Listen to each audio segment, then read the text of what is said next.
ప్రస్తుతం భారత్ 5 మ్యాచ్ల test series England తో ఆడనుంది. దీంతో ఈ రోజు నుంచి హైదరాబాద్ వేదికగా తొలి టెస్టు ప్రారంభం కానుంది. టెస్టులో వరుస విజయాలతో ఆత్మవిశ్వాసంతో ఉన్న ఇంగ్లాండ్ సొంత గడ్డపై తిరుగులేని శక్తిగా ఉన్న టీమిండియా మధ్య జరగబోయే ఈ మ్యాచ్ మరింత ఆసక్తిని పెంచుతుంది. ఇంగ్లాండ్ బజ్బాల్ వ్యూహంతో ముందుకు వస్తుండగా భారత్ స్పిన్నర్లను రంగంలోకి దించుతుంది. ఇంగ్లాండ్ సైతం ఈసారి ఎప్పుడు లేనంతగా 4 స్పిన్నర్లను భారత్ కు తీసుకొచ్చింది. దీంతో ఈ సిరీస్ హోరాహోరీగా తలపడే అవకాశం ఉంది. అయితే సొంత గడ్డపై తిరుగులేని శక్తిగా భారత్ ఉన్నప్పటికీ ఇంగ్లాండ్ జట్టును అంత తేలిగ్గా అంచనా వేయలేం. బెన్ స్టోక్స్ సారథ్యంలోని ఇంగ్లాండ్ జట్టు బజ్బాల్ వ్యూహంతో భారత్ ను దెబ్బ కొట్టాలని చూస్తున్నారు. బజ్బాల్ వ్యూహంతో గత 2 ఏళ్లలో ఇంగ్లాండ్ టెస్టుల్లో విజయవంతమైన జట్టుగా ముందుకు సాగుతుంది. అయితే ఫ్లాట్ పిచ్లపై బజ్బాల్ ఇప్పటి వరకు పని చేసినప్పటికీ England all out attack strategy Bharat లో టర్నింగ్ ట్రాక్లపై అతిపెద్ద పరీక్ష ఎదురుకానుంది. ఇక ఇంగ్లాండ్ ని దెబ్బ కొట్టేందుకు భారత్ కూడా వ్యూహాలు రచిస్తుంది. ముఖ్యంగా బ్యాటింగ్ తో పాటు బౌలింగ్ పై దృష్టి పెట్టింది. బౌలింగ్ లో 3 స్పిన్నర్లను బరిలోకి దింపే అవకాశంగా కనిపిస్తుంది. ఇంగ్లాండ్ వ్యూహం బజ్బాల్ అయితే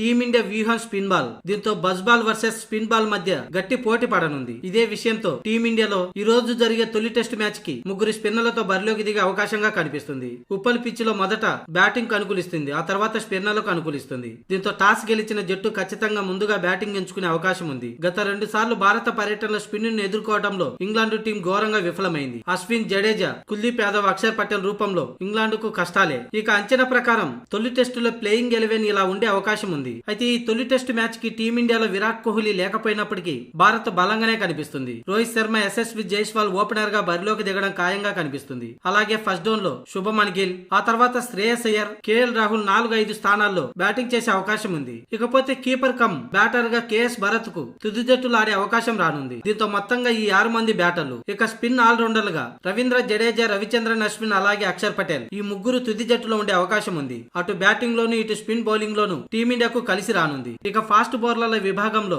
ఇద్దరికి మాత్రమే చోటు దక్కనుంది. జస్ప్రీత్ బుమ్రా, మహమ్మద్ సిరాజులు ప్లేయింగ్ 11 లో ఉండనున్నారు. మొత్తంగా అంచనా తుది జట్టు ఇది. Rohit Sharma, Yashasvi Jaiswal, Shubman Gill, Shreyas Iyer, KL Rahul, KS Bharat, Ravichandran Ashwin, Ravindra Jadeja, Axar Patel, Bumrah, Siraj.